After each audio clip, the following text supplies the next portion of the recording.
ગોરબાઈ પર્વની ધામધૂમથી ઉજવણી।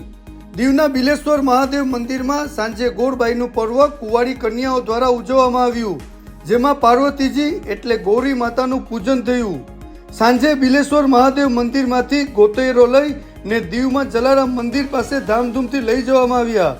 ત્યાંથી ફરી પાછા બિલેશ્વર મંદિરમાં આવી મહાદેવનું પૂજન અર્ચન કર્યું। ત્યારબાદ ગરબા તેમજ ભજનો દ્વારા પર્વની ઉજવણી કરવામાં આવી।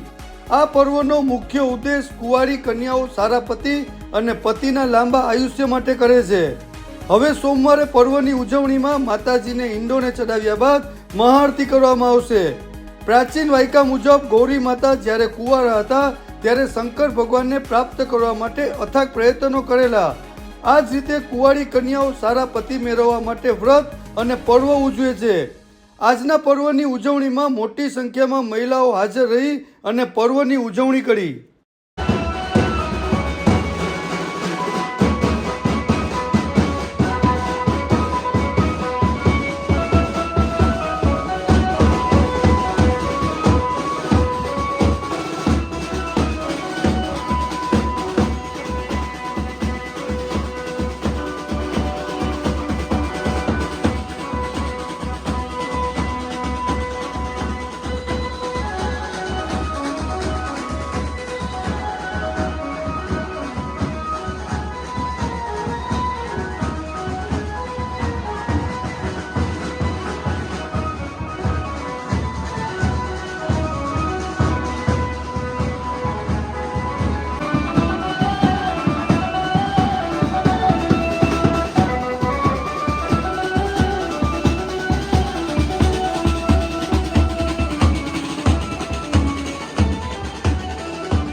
સિંધ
ચાલે જાઉં આ બાજુ ઉપર ચડી જાય રીતિ જરા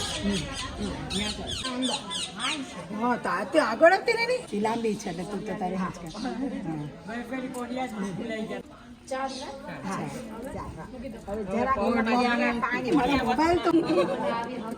જરાક પાણી લઈને ડાબા કાન